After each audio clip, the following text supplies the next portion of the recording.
My guest today, Hannes Wackerbarth, leads the Inception NGO team. Based in Germany and working primarily in Uganda, Inception is an NGO that combines education, technology, and reforestation to build a better climate and future.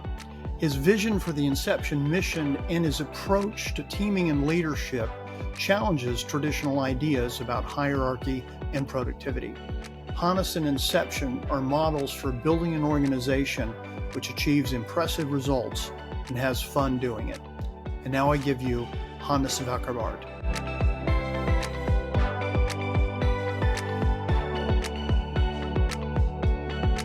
Hannes Wackerbarth, welcome to the Nonprofiteers podcast. It's great to see you. Thanks for having me today. Okay. It's lovely to have you, and thank you for accepting the invitation.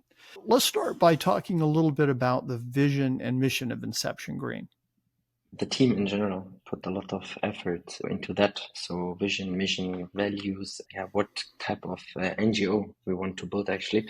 It took us quite a while, I think even more than 1 year to do it properly. And we decided for a short-term and a long-term vision. Because of course we're just starting up, we're an NGO that is like a startup, and we have to think short term what we really do, but of course also long term what we want to do on the long run. So the short term vision is climate education as accelerator for reforestating communities in greening Uganda. While on the long run, we would like to contribute to the worldwide planet rescue mission by creating thriving ecosystems for plants, animals, and humans. And we basically try to fulfill this vision with our mission. We thrive on enable environmental leaders, like in Uganda, to educate schools and communities about climate change, empowering them with training on how to grow and plant trees, meaning the teachers, the community leaders, for positive climate impact and community development. It's a beautiful vision and mission because those can be very different, right? Absolutely, but I think it just makes sense because what we're doing now is education and planting trees.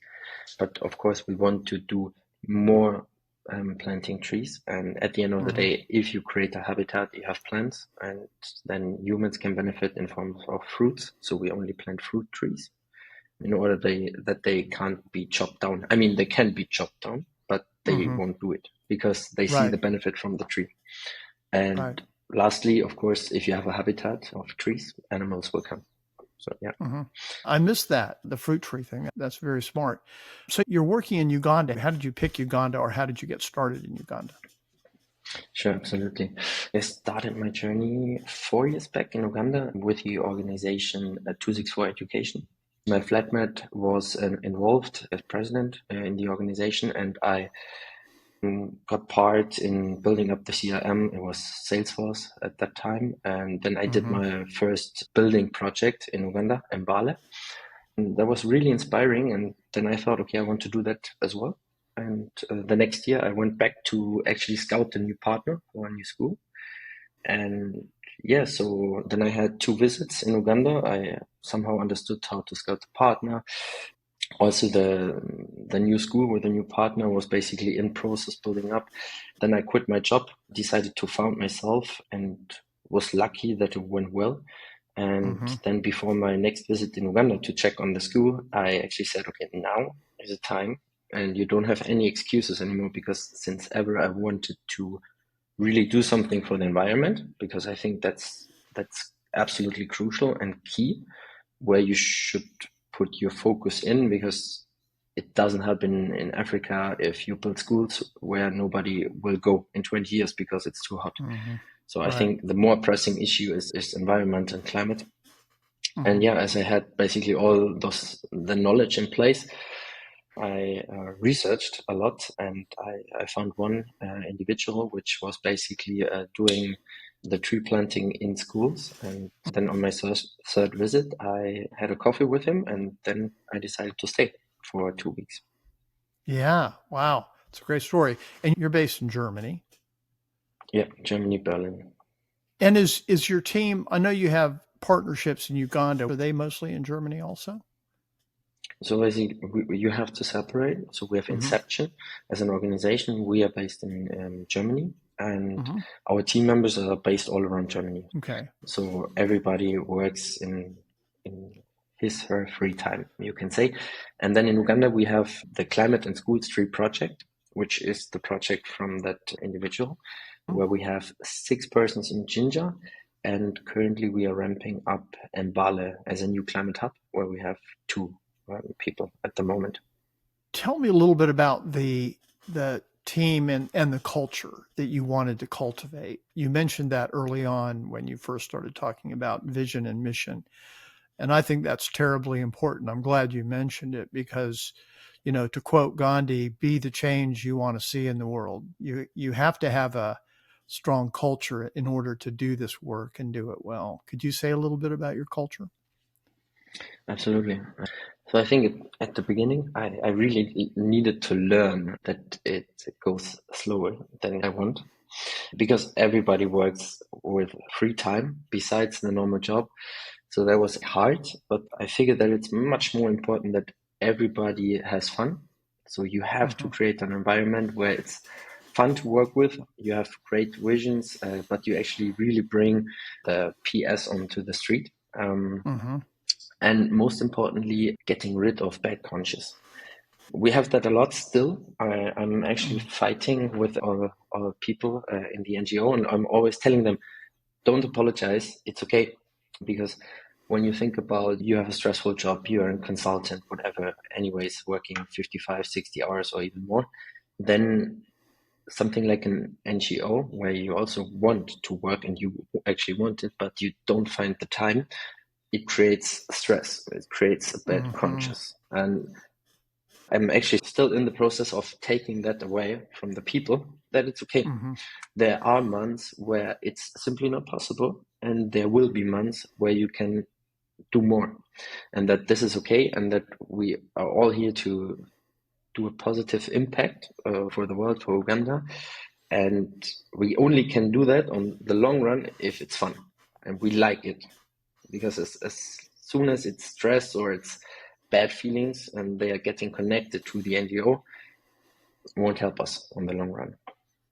Yeah, that's a great thing to be communicating as a leader because guilt and shame are operative no matter where you are, right? Like you can be doing the most beneficial job you could possibly do to the planet and other people and still feel guilt and shame because you're not doing enough, right? Yeah. Yeah. Yeah, you always think you don't do enough. I think we don't really have hierarchies. So if you have an idea and you want to do it and it makes sense, let's go. And everybody can basically bring ideas, and yeah, I would say like a normal startup where you don't have any hierarchies, really direct communication. Germans are really direct. So no hard feelings, honesty, 100%. Yeah. Yeah. I love that model, but there are questions about how you make decisions. So, what is your decision making model? Like, let's say that the team gets together and there's some conflict or disagreement on how to move things forward. How does that get resolved? I experienced that in other NGOs where I worked. It was really tough. Mostly, I think, just egos fighting. Mm-hmm. And I can happily say that until now, we haven't had that in our organization. So Wow. it's really, I think there are not so many tough decisions to make. And if we have tough decisions, then actually we do an extra call for it, say, hey, that's basically the case. Mm-hmm. I would propose that. What do you think? And most of the time it's then adjusting a bit into some direction, but I think it's important Mm-hmm. that everybody has a saying and everybody can raise his or her voice. Yeah. Autocracy can be very efficient, but it's not good for the decisions. You see what I'm saying? Like you need everyone's input to make great decisions. That's what you have a team for, right? Especially when they're working voluntarily, right? Because they won't do in the Yeah. future if they don't agree.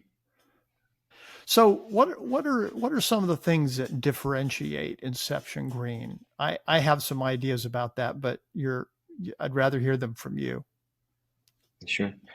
I think firstly, we are kind of a novum, so combining education and climate impact. So I never saw that. I'm pretty sure one or two other NGOs in the world will be there that are doing exactly the same. Then next thing is that we don't pay any team members in Germany. So Inception is really voluntarily. Of course, our team members in Uganda, they are Ugandans, they get paid. So it's just a marketing machine, you could say. In Germany, that is basically fundraising the money and directly piping it into the project. So we don't have overhead costs. The only overhead costs we have are finance processing fees. And software is basically a donation from a company. So meaning the money we get goes directly to Uganda. And maybe, I mean, if you compare, big NGOs have overhead costs of 33% maybe. So that's a lot actually. Oh, sure, because they're employing a lot of people. I mean, the bigger a ship gets, the more inefficient it gets, of course. Yeah. And then a lot of things doesn't really make sense. I also like, I mean, that approach is also influenced a bit from 264 Education where I've been before. I like that basically the attitude, no, we don't send you a letter how the kid is doing because the letter costs €1. It doesn't make sense. Or €2. The €2 are much better applied in the project and you get an email from us. Yeah. So just applying common sense and efficiency. No, I was just going to say it actually makes sense to set expectations with donors like that. Absolutely. And yeah, I think we talked about no hierarchies and maximum transparency. So we have one knowledge database, Notion, and everybody can see everything. Yeah. And I would be open also to share it with the world. Yeah. Wow. So those are big differentiators. Total transparency, 100% volunteer workforce, combining climate and education in a very direct way. You're directly doing it and you're planting trees. That's fantastic. So over the course of, since the start of Inception Green, what have been some of the tough periods for you, the challenging periods? What were the difficult things that you had to get past? So I think founding actually was incredibly tough because at the beginning in Germany, you have to get 7 people together to found an NGO. Okay. So you have to get 7 people, and my co-founder, she helping me, but not intrinsically for the cause, which was a problem, of course, on the long run. So that was one issue, but even harder was everything was 100% clear in my mind. How to build everything, which is still not yet built totally. And transferring that to all the people which are joining is super hard because you tell them and you think, okay, they got it, but they can't really get it emotionally, everything, because they haven't seen it, they haven't been there. This understanding that you actually need to do so much more sessions and talk about the issue with them, or not the issue in general, the project. I should have done this more. And due to that, of course, it's moving slow because people don't have the same clarity as you. So patience was the learning out of that. And that was a tough time. Absolutely. Yeah. It's interesting. Patience is one of the things that, one of the other nonprofit leaders that I interviewed said was one of her top 3 recommendations to people who are working nonprofits or NGOs. You have to be patient and look at the long arc of your work. And for a lot of reasons, but it's a tribute to you that, you now have an organization with a strong culture, non-hierarchical, where good decisions are being made. Absolutely. Yeah. And so it sounds like that's one of the things that was as a course correction was just to communicate more. Yes. And I think the real game changer then was October, basically. So we founded it in end of December. And in October, we had the first on-site in Uganda with the team members. And they saw it. We did great video material, everything. So I think after that, it was clear. Okay, this is actually what we're doing. They got emotionally involved into the project.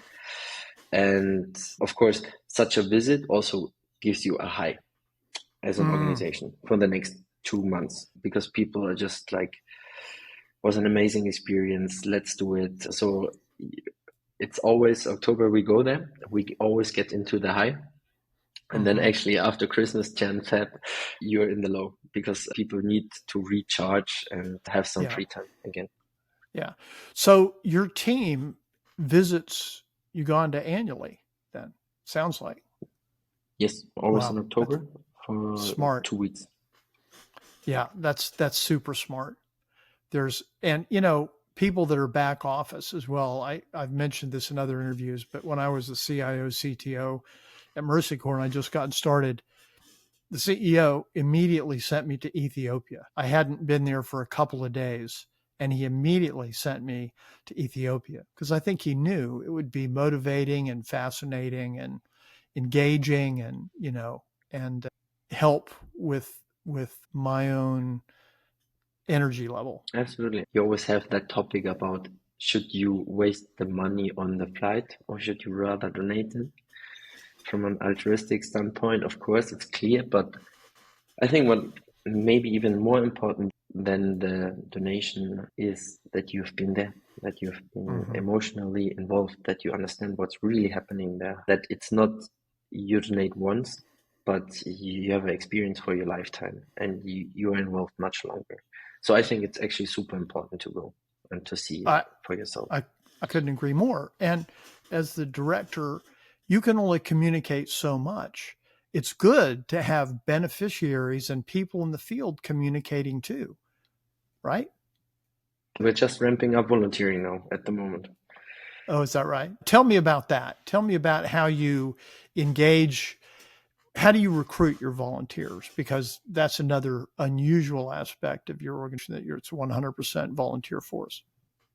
And which volunteers do you mean? Sorry, to make it clear. So, of course, every member of Inception is a volunteer because he basically donates the time spent on the project. But I just talked about volunteering for everybody from around the world in the project in Uganda. Let's talk about those volunteers, the volunteers that are not in Germany, the kind of non-staff, the program volunteers. Yeah. So I think volunteer work it's called, where you have all those projects and you basically can go there, sleep for free, and you volunteer for 5-6 hours in the project. And yeah, so I think we got verified finally. We're just ramping up the process internally. We already have the first volunteers, so actually it's running faster as we are as an organization already, but that's fine. And then the classic stuff. I mean, we have a lot of material about Uganda, about things you should know when you go there. As doing a survey afterwards, getting more in touch with them so that we can actually also get a third view on the project, and we can also react. Maybe they tell us something we didn't see before, or they have great ideas for new projects and they want to donate money. Yeah. How do you do your fundraising? Interesting. So it's a mix out of recurring donations, which are B2C. This is a small amount. And then we had one big Christmas fundraiser this year for the new hub in Mbale. Was one other run, like a student run, actually, where I think they collected 5,000, close to 5,000. Will happen this year again. Then we kick off carbon offsetting, voluntary carbon offsetting, you could say. There they are. Where we basically also try to get the first funds in, planting trees and getting donations for that. And we just ramped up a fundraising team of 4 people, where we now basically start to applying for all foundations in Germany that are there, which operates outside of Europe, which is actually not so common, to be honest. So we struggle to find proper foundations that really want to do something in climate and in education in Africa. Yeah. And so it sounds like your donor pool is pretty diverse. So you have individual donors, you get grants. Do you have any big donors that are, you rely on for big donations? I wouldn't say so. I have a transparency page on. It's still in German. I need to translate it. It was a night shift, which we needed a transparency page for one pitch for a foundation. So I have to translate it. You can read everything there. So I think you even have to name companies or persons if they gave you more than 10% in a year. And I think it's one company. It was 18,000 in the first year, and it was 9 months, and they gave 3 for Christmas. It's actually a client of the agency of mine, and they just heard that we do a Christmas fundraiser, and then they donated. Yeah, it's interesting. A lot of people that end up doing nonprofit work, I won't say a lot, but I've met quite a few that started in marketing.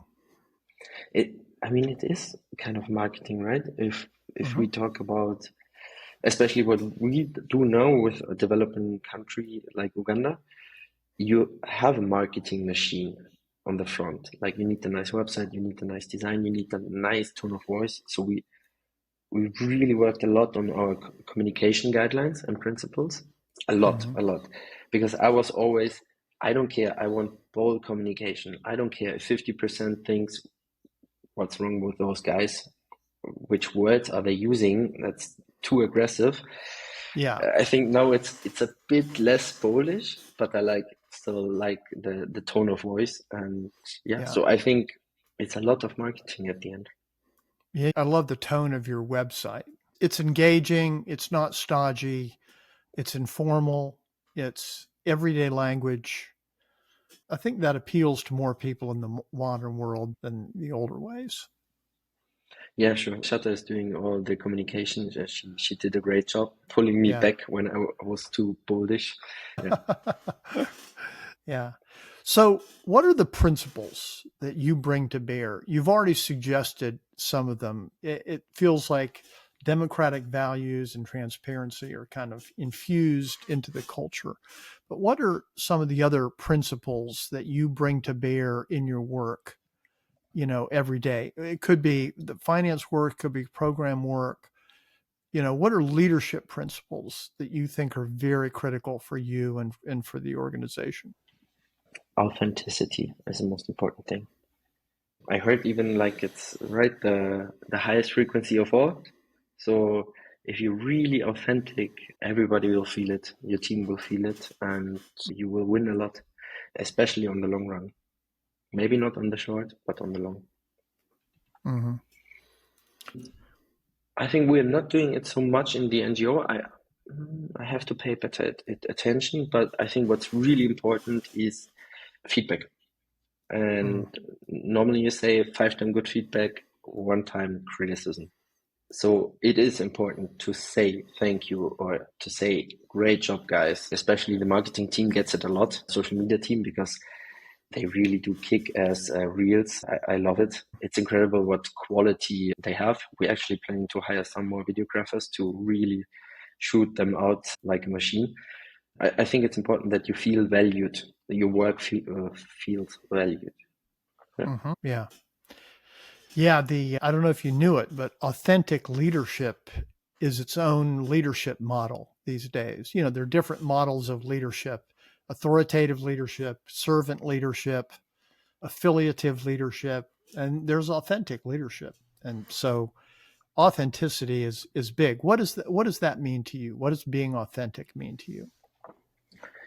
Interesting. So I think my personality type, I'm a debater. 16 personalities, you get what you see. So I speak always super direct, super straight, super honest. In the business context, it's incredibly good, and it did great for me.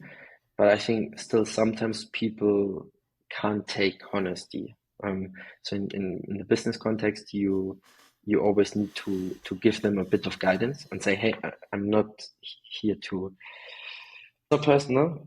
I just want to help you and bring it to the next level when I'm that direct. But I think authenticity means also to be direct and to sometimes, not hurt people, but be direct and say, hey, that's not okay. But in a nice way. Yeah. I think that's a false dualism. The idea that you can't be you can't be direct without being offensive. You know, I would argue that, you know, being direct in the best way, direct is the content and the form, right? So if you're rude and you're direct, that's not helpful. But if you're compassionate and direct, that's the best possible way to be, you know? I think so, and I hope so. Yeah, yeah, yeah. So, you know, and built into that is honesty and a bunch of virtues. Um, what are some of the uh, you know, every leader has leaderships has strengths and weaknesses. What are the weaknesses that you feel that you have, and the strengths that you feel that you have, so that you shore up with other members of the team, right? Hmm. Sure. Um, I always think it will go faster than it is. It's always everything is fast, of course. Um, I'm laughing because you mentioned patience earlier, and that's a type A. You know, that's pretty common, right? yeah, yeah, absolutely. I think the next thing is which I slowly, or I think I have it under control now, but I always have ideas, and then basically there is a pit that you start with the new ideas, but you don't finish the old ones. That Yeah. is super dangerous for me. But I'm really aware of that because, yeah, I mean, you can't really progress if you don't finish something up. Yeah. Um, I think I'm extremely strong in structuring stuff, setting up Mhm. processes. On the other hand, I hate it to follow those processes, even my own, because so it's a big weakness of mine that, yeah, kind of how you say, like it cages me. Processes, following rules, following authority is not really my thing. Um, Yeah. Yeah. Interesting. When I was in software, uh, in the private sector and nonprofit sector, uh, and working with people who wrote a lot of code, you know, coders, and I figured out there were two kinds of coders. There were the creators and there were the polishers. Creators would, as soon as they saw the light at the end of the tunnel, as soon as their design was finished and they knew it could be implemented, they wanted to move on to something else. And the polishers would fix software bugs, even though no customer would ever see them. You know, they just wanted the code to be perfect, you know.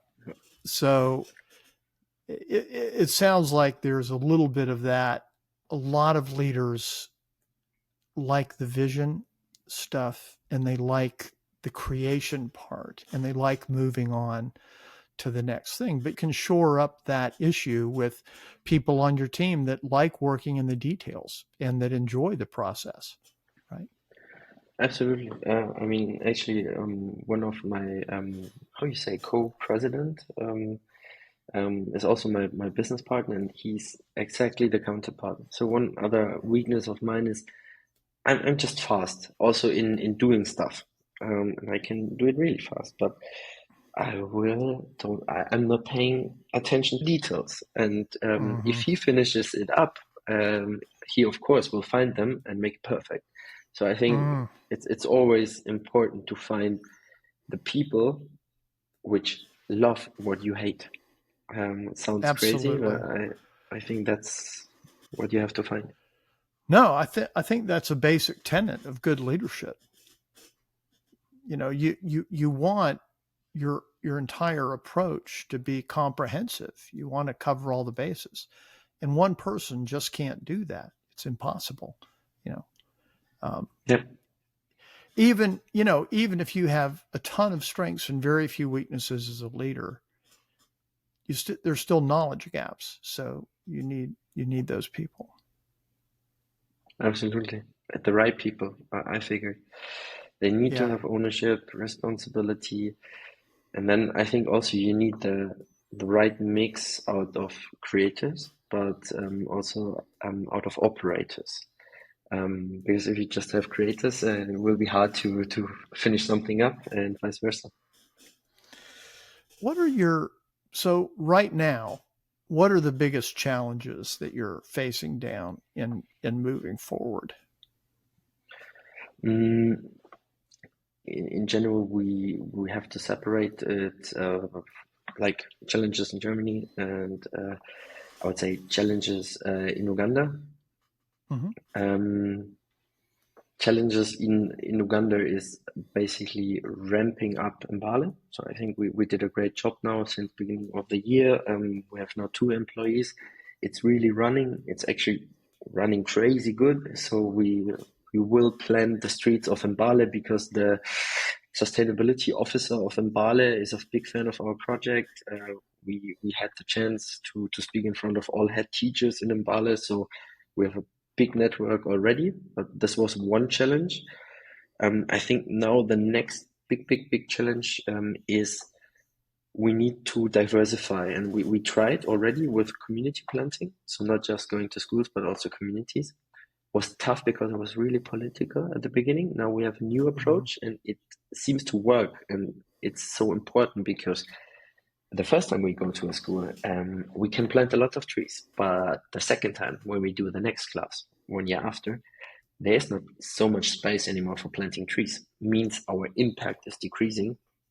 This is why now we actively need to go into communities in order to ensure that our impact stays somehow stable in form of trees, of course.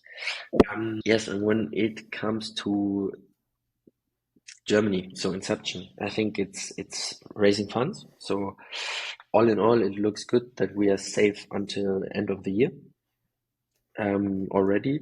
But of course, we have big visions. We want to start with fruit tree gardens where we buy some hectares, planting a lot of fruit trees. Maybe also close to a national reserve where animals can immediately pass after some years. And secondly is ramping up the teams. So we have no hierarchies, but still I would like to establish a new management level.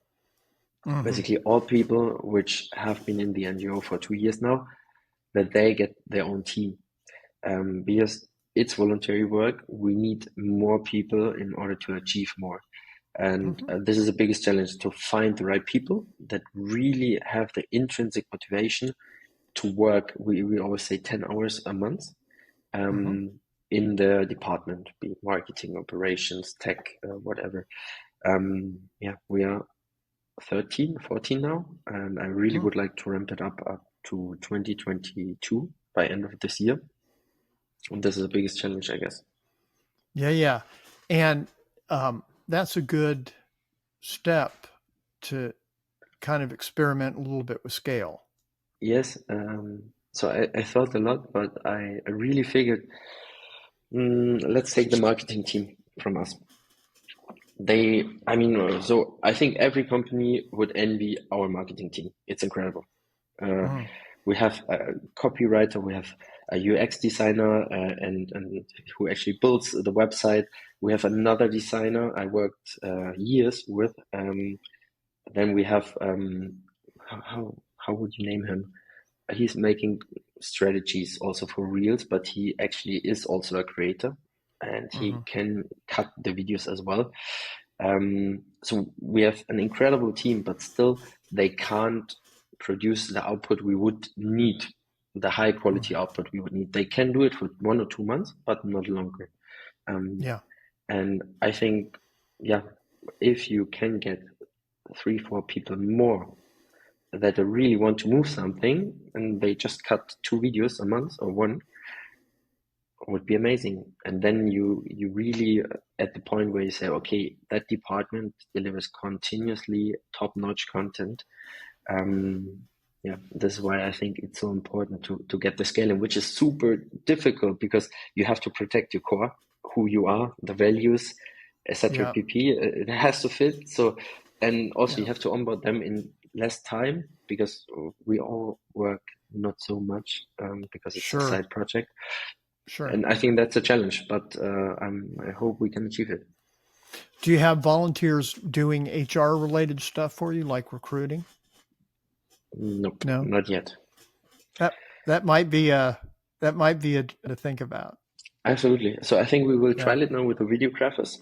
So I would love to get 3 or 4, which Hmm. dedicate one reel a month, and we're currently basically writing down the onboarding and the process, Yeah. because you have videographers which can only cut.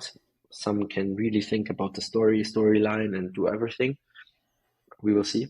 Then we all do Yeah. LinkedIn posts, and we will see what comes back. And if not, I get the HR person. And by the way, let me put a plug in for your website. It's gorgeous. So anyone who's watching or listening, inception.green, go there and look at what a gorgeous, effective website should look like and behave like. It's fantastic. Thank you. Thank you. Goes directly to the marketing team. Amazing job. Yeah, yeah. If you had to name one or two things or three things that give you the greatest satisfaction in day-to-day work, what would they be? In day-to-day work, it's hard. I think I have 1, 2, 3 maybe in my mind. I think in Uganda, when I've been there, the greatest satisfaction I got was, so you have to envision we have 6 team members there, and of course 1 or 2 they are not the presenting guys. Mm-hmm. And when we were driving to the school, I was like, yeah, can he make it? Because he's really calm and really shy. When he was standing in front of the class, he did it perfectly from A to Z. Wow. And in my eyes, he was like more, he's also called a tree officer, not a climate education officer. Seeing that after 1 year, even the tree officers can actually do the full climate session with excellence. This was really, I was so happy to see that. So I think this. Secondly, figuring, and I think sometimes it's really hard as somebody who envisions something that you stop and you look back. It's not an idea anymore. So Right. it's actually really happening every day. Yeah. And this is absolutely beautiful. Yeah. And you can't pay with money for that. Yeah. And thirdly, I think it's the calls. So sometimes when I go into the calls and I see all the faces, I'm just happy, because Yeah. somehow we managed to bring all this crazy bunch of people which are crazy enough to dedicate their time to that cause. Well, it must be very satisfying to run a volunteer workforce and have that kind of engagement. Yeah, I'm actually looking forward to the offsite when they are coming to Berlin. I think in Yeah. June, July will be fun. Yeah. Yeah. So this is a question I ask every nonprofit leader. What three things would you tell? What are the biggest learnings that you've distilled from your experience? What would you pass on to someone else who's running an NGO or a nonprofit? What are three Mhm. things you would pass on? I think at the end of the day, you are a founder. If you found a company or an NGO, it's similar. Keep going. Keep going. It's Okay. incredible hard at the beginning, because most of the people won't get what, as I told before, even the people which want to do it with you maybe don't 100% already get what you mean, because it's mostly in your head. So keep going. Take a break.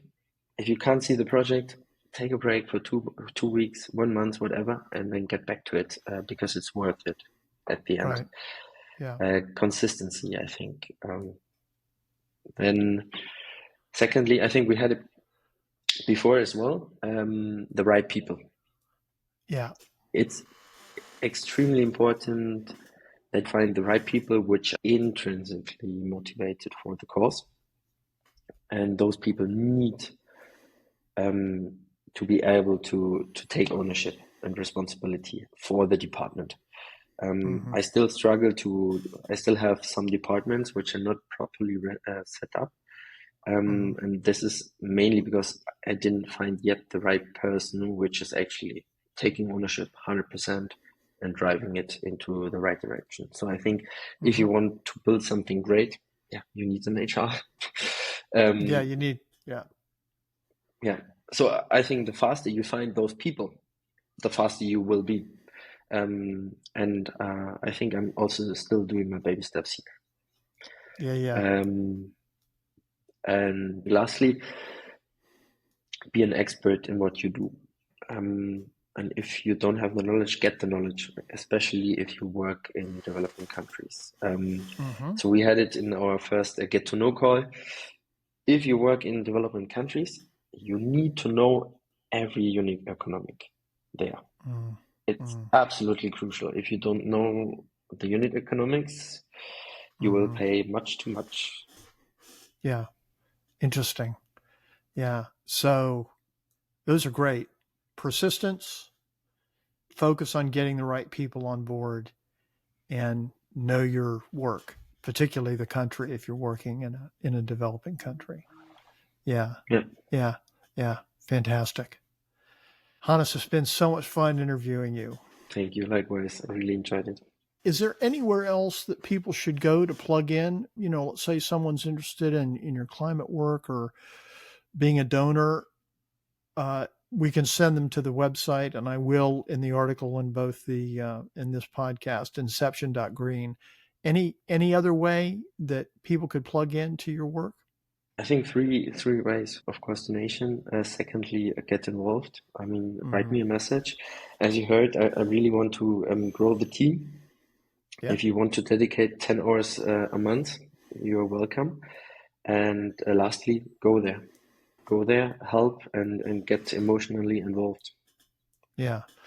As an aside, I happen to know some videographers, so I may send some folks your way who are very good, and the ones that I know do the whole thing from A to Z. Amazing. They do the filming, editing, everything. They know all about it. So yeah, we have a lot of content already. So but they are of course invited to come to Uganda to film. Yeah. Great. Take care. Best of luck to Inception, and we will stay in touch. Thank you. Have a great night.